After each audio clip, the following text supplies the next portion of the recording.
Tag question Dhaka board 2012 সালের কোশ্চেনটি আমরা সলিউশন করব। এ নাম্বার, ফার্স্ট আমরা সেন্টেন্সটা রিডিং করি। Everybody is liable to error. তো ফার্স্টে ট্যাগ কোশ্চেন করার জন্য তোমাদেরকে একটা জিনিস ফার্স্টে ফলো করতে হবে, সেই সেন্টেন্সে অক্সিলারি ভার্ব আছে কিনা।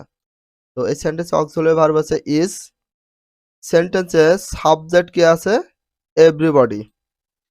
এবার সেন্টেন্সটা অ্যাফার্মেটিভ না নেগেটিভ সেটা তোমাদের সিলেক্ট করতে হবে।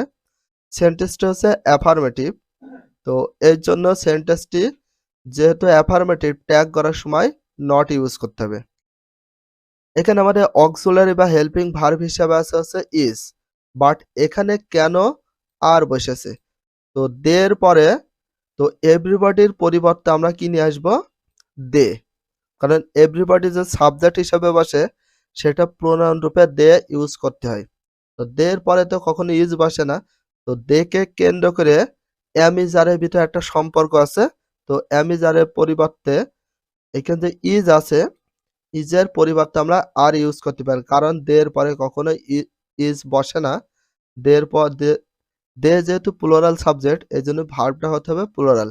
তো ইজের পরিবর্তে ইউজ করতে হবে আর। যেহেতু সেন্টেন্সটি অ্যাফার্মেটিভ, এই জন্য ট্যাগ করার সময় নট ইউজ করতে হবে, এন অ্যাপোস্ট্রফি কমা টি। এভরিবডির কারণে এসেছে প্রোনাউন দে, লাস্টে কোয়েশ্চেন মার্ক, আরএন্ট দে, লাস্টে কোয়েশ্চেন মার্ক। এটা হচ্ছে এ নাম্বার কোয়েশ্চেনের আনসার। বি নাম্বারটা দেখি। Very few students are devoted to studies. তো এই সেন্টেন্সে আমাদের অক্সিলারি ভার্ব কোনটা সেটা সিলেক্ট করি। সেন্টেন্সে অক্সিলারি ভার্ব হিসাবে আছে আর। ভেরি ফিউ স্টুডেন্টস, সেন্টেন্সে সাবজেক্ট আছে হচ্ছে স্টুডেন্টস, মানে ছাত্রছাত্রীগুলো বা ছাত্রছাত্রীরা অনেকগুলো। যে সেন্টেন্সে ফিউ থাকে সেই সেন্টেন্সটা হচ্ছে নেগেটিভ সেন্টেন্স। তো এর জন্য সর্বপ্রথম ট্যাগ করার টাইমে অক্সিলারি ভার্বটা আগে ইউজ করতে হবে। অক্সিলারি ভার্ব সেন্টেন্সটা যেহেতু নেগেটিভ, এই জন্য ট্যাগ করার টাইমে কখনো নট ইউজ করা যাবে না। আর এখানে সাবজেক্ট হিসাবে আছে স্টুডেন্টস, ছাত্রছাত্রীরা। স্টুডেন্টের পুরো নাউন হিসেবে দে ইউজ করতে হবে, আর দে লাস্টে কোয়েশ্চেন মার্ক। এটা হচ্ছে বি নাম্বার কোয়েশ্চেনের আনসার। এবার আমরা দেখব সি নাম্বার।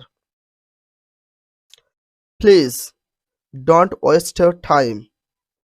দয়া করে তোমাদের সময় নষ্ট করো না। এটা হচ্ছে ইম্পারেটিভ সেন্টেন্স। ইম্পারেটিভ সেন্টেন্স বলতে কি বোঝায়, অনুজ্ঞাসূচক। অনুজ্ঞা বলতে আদেশ, উপদেশ, নিষেধ, অনুরোধ। তো এখানে ডু নট আছে, আর যে সেন্টেন্সে হচ্ছে সাবজেক্ট থাকে না সেটা হচ্ছে ইম্পারেটিভ সেন্টেন্স, এবং সেন্টেন্সটি নিষেধ করা বোঝাচ্ছে, ডোন্ট ওয়েস্ট ইওর টাইম, তোমার সময় নষ্ট করো না। আর এই সেন্টেন্স কোনো সাবজেক্ট নেই, সাবজেক্ট না থাকলে ইম্পারেটিভ, এবং সেন্টেন্সে আদেশ, উপদেশ, নিষেধ, অনুরোধ বোঝালে ইম্পারেটিভ। সেন্টেন্স যদি কখনো লেট অথবা লেটার দ্বারা শুরু হয় সেটা হচ্ছে ইম্পারেটিভ। এই সেন্টেন্সটা হচ্ছে ইম্পারেটিভ সেন্টেন্স, এই জন্য ইম্পারেটিভ সেন্টেন্সে ডিরেক্টলি উইল ইউ বসিয়ে দিতে পারবা, উইল ইউ, লাস্টে কোয়েশ্চেন মার্ক। এটা সি নাম্বার কোয়েশ্চেনের আনসার। ডি নাম্বারটা দেখি। Let us go out for a walk. চলো আমরা বাইরে হাঁটতে যাই। যে সেন্টেন্সে লেটস অথবা লেটাস থাকে ডিরেক্টলি শ্যাল ইউ বসিয়ে দেবে। এটা একটা রুল আছে, যে সেন্টেন্সে লেটস অথবা লেটাস থাকে সেই সেন্টেন্সে শ্যাল উই বসে, লাস্টে কোয়েশ্চেন মার্ক। এটা হচ্ছে ডি নাম্বার কোয়েশ্চেনের আনসার। ই নাম্বারটা দেখি। ফায়ার আগুন, বার্নস পোড়ানো, আগুন দিয়ে পোড়ানো। তো এই সেন্টেন্স আমাদের সাবজেক্ট হিসাবে আছে ফায়ার, ফায়ার মানে আগুন। তো ফায়ারের প্রোনাউন হিসাবে বসেছে ইট। সেন্টেন্সে কোনো অক্সিলারি ভার্ব নেই, যে সেন্টেন্সে অক্সিলারি ভার্ব বা হেল্পিং ভার্ব থাকে না সেই সেন্টেন্সে অক্সিলারি বা হেল্পিং ভার্ব হিসেবে ডু, ডাস, ডিড, ধার নিতে হয়। তো কখন ডিড, ডাস নেব, যে ভার্বের এক নম্বর রূপের সাথে যদি এস অথবা এস থাকে তাহলে ডাস নিতে হয়। ভার্বের 2 নম্বর রূপ হলে ডিড। আর যদি ভার্বের 1 নম্বর থাকে বাট সেটার সাথে এস অথবা ইএস যদি না থাকে সেক্ষেত্রে ডু। এই সেন্টেন্সে আমাদের ভার্ব হচ্ছে বার্নস মানে পোড়ানো, ভার্বের সাথে এস আছে, তো এই জন্য আমরা ধান নেব ডাজ।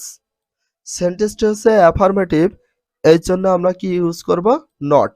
সেন্টেন্সটি যদি অ্যাফার্মেটিভ হয়, ট্যাগ করার টাইমে তোমাদের হচ্ছে নট ইউজ করতে হবে। ডাজেন্ট। আর ফায়ার মানে আগুন, আগুনের হচ্ছে প্রোনাউন হচ্ছে ইট। ডাজেন্ট ইট, এটা হচ্ছে এই নাম্বার কোশ্চেনের আনসার।